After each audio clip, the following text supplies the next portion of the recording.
This is Optimal Health Daily, episode 1111, Unlearning, the Prerequisite to Achieving Any Goal You Want, by Matt McLeod of mattmcleod.org, and I'm your host and narrator, Dr. Neil Malik.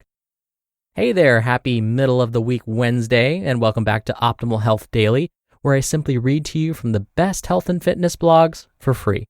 I cover fitness, nutrition, stress management, weight management, and lots more, just like an audiobook, but from a bunch of different authors, and always with permission from the sites, and always with a little bit of my commentary at the end. Now remember, on Fridays, I do something a little different. I answer your questions right here on the show. You can send me a question at oldpodcast.com/ask, or I'm now accepting email questions, and you can send an email to health@oldpodcast.com. Now, it's the middle of the week, sort of. In the US, we had a holiday on Monday, so it may not quite feel like Wednesday, but I'm going to give you some inspiration anyways. And so, just like I do every Wednesday, here's an inspirational quote to get you through. Quote, "I can give you a 6-word formula for success. Think things through, then follow through." Edward V. Rickenbacker. All right, and with that positivity, we're now in the right frame of mind to get to today's post as we optimize your life.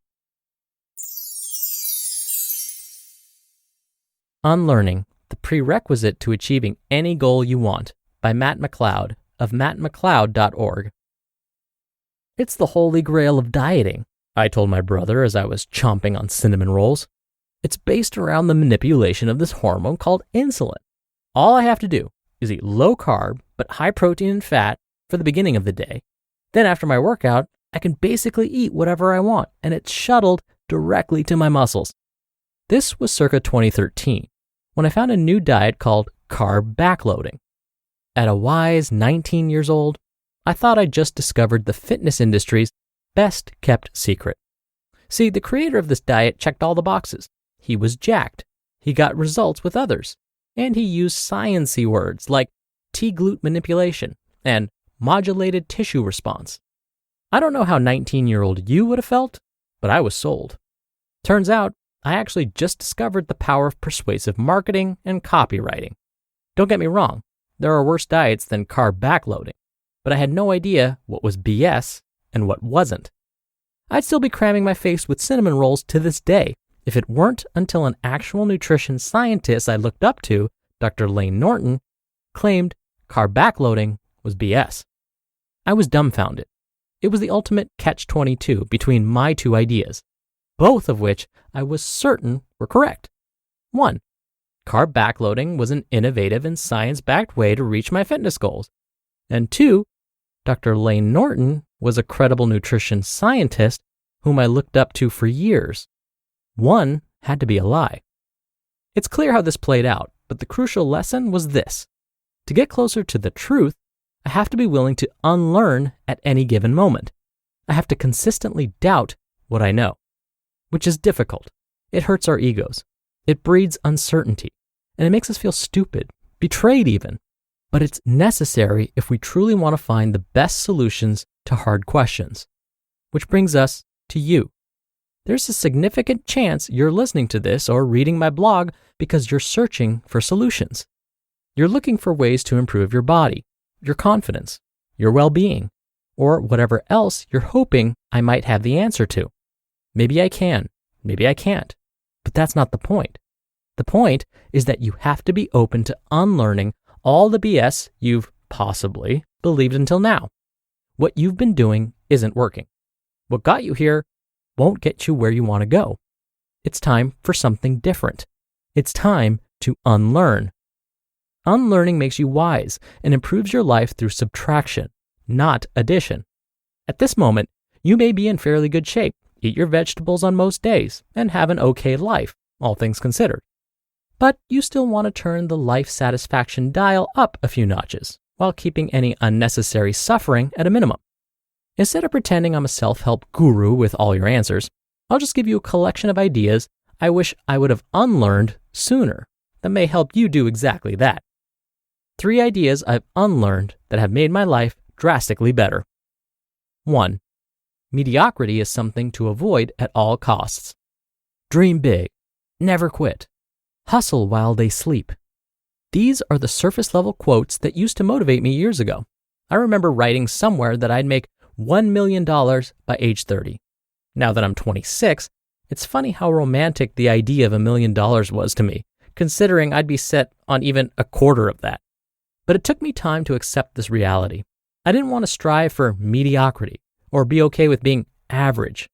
My inner biology was telling me more money, more power, more achievements, more veins in my biceps. Yet, after regularly making enough money to pay rent and afford a semi-expensive bottle of wine with dinner, I arrived at one very sobering question. Why? The answer is probably more complex than this, but it seems like we've all been brainwashed to the addiction of achievement, which begged the next question. Achievement at what cost? My relationships? My personal interests and curiosities? My health? My happiness? These were harsh but important questions I needed to be honest about. And they're tough to answer because being a lazy couch potato who thinks everything is pointless and that nothing matters isn't okay either. What I'm saying is that excessive striving for achievement without ever questioning why you're doing it in the first place can cause endless unnecessary suffering. For me, I'm content with spending the majority of my days learning, coaching, spending time with loved ones, eating quality food, drinking quality wine, sweating for an hour or two, and connecting with people like you. If that's called being mediocre, then sign me up. 2. Love yourself and just accept who you are. This is a common recommendation in the fitness space that I used to agree with. To be clear, I understand that those who say it typically mean well, with pure intentions. However, I think it's interpreted incorrectly. The usual sentiment is that you don't need to change anything about yourself. You're perfect as is. Society is wrong, and you should blame it for making you think you need to change. But what if you're a terrible person? What if you don't take care of yourself? What if you could be way more than what you are? True self-love is brutal honesty. You need to have the courage to recognize every dreadful thing about yourself, then actually work towards improving it. It's okay that you are where you are, but it may not be okay that you stay there. It hit me like a ton of bricks when I realized this. Personal responsibility is difficult to swallow, but necessary. I'd much rather have my happiness depend on changing myself instead of changing the world. 3. Food is fuel. Back in my bodybuilding days, I used to preach this. But now, a piece of me dies when I hear people say food is fuel, or all I see on my plate are proteins, carbs, and fats. I understand their intentions, but it belittles the magnitude that food, specifically meals together, affects our lives. Take this iconic scene from the movie Goodfellas. In case you haven't seen it, these 3 guys, played by Ray Liotta, Robert De Niro, and Joe Pesci, are gangsters who, by the looks of this short clip, are simply enjoying a warm, home-cooked meal of spaghetti and meatballs with a sweet Italian mother. Off camera, they also have a guy in their trunk. The way Martin Scorsese directed this scene speaks to all of us. These guys might be mobsters who wouldn't think twice about offing someone, but when it comes to dinner, they're just like us. That's because sharing a meal brings a sense of connection, cooperation, meaning, brother or sisterhood, and togetherness. In fact, the term breaking bread originates back to biblical times. Food is much more than fuel or macros. It's not a utility. And thinking of food this way may actually harm our relationship with it. Let's use this as a reminder to make sure we give it the respect it deserves. Oh, and pass the mashed potatoes. Do this next. Think of an idea you hold very dear to your heart. Maybe it scares you to think of it not being true. Maybe it scares you to think of it being true. Your task is to try to debunk your point of view. If you genuinely want to know the unbiased truth, you need to be critical and avoid confirmation bias. Doubt what you know. Then, if you find out you were wrong, congrats. You're now slightly less delusional, and let the unlearning begin. You just listened to the post titled Unlearning, the Prerequisite to Achieving Any Goal You Want by Matt McLeod of mattmcleod.org.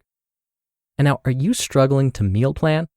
Spend less time on dinner while getting extra flavor, nutrients, and variety, all with Green Chef. Green Chef is a USDA certified organic company that makes your meals easy, affordable, and delicious. And they have meal plans to fit every lifestyle. Recipe cards are included with step-by-step instructions, chef tips, and photos to guide you along. Even better, the ingredients mostly come pre-measured, perfectly portioned, and mostly prepared, especially great for me. I can now cook some of my favorites quickly and confidently. My brother, Justin, of Optimal Living Daily, has used them for years. He loves their recipes. Their apricot glazed tofu with roasted rosemary potato is really good. Use code OHD80 to get $80 off your first month plus free shipping on your first box. Go to greenchef.com/OHD80 to redeem and for more details.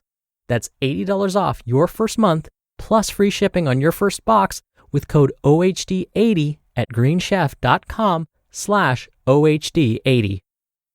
Dr. Neil here for my commentary. When I first graduated with advanced degrees behind my name, I thought I was the expert of everything health, fitness, and nutrition related. After all, I had just spent the last 7 years of my life learning, practicing, and researching the latest and greatest health information. So, if a patient or student challenged me on some fact that I had recently learned, there's no way I could be wrong. I was the expert, not them. I spent all that time and money in school, not them. But you know what I learned? I was wrong. At times, I gave out wrong information. I didn't do it on purpose. I always gave my best and made sure I backed up what I said with what the research said at the time.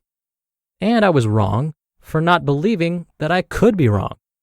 It was unreasonable to think that I could keep up with how fast science was progressing. Think about what we're experiencing with the COVID-19 pandemic. How many times have Dr. Fauci and Dr. Adams, the U.S. Surgeon General, have had to change their stance on just the whole wearing masks in public thing? I, too, had to change my thoughts. I, too, had to keep an open mind. I had to unlearn.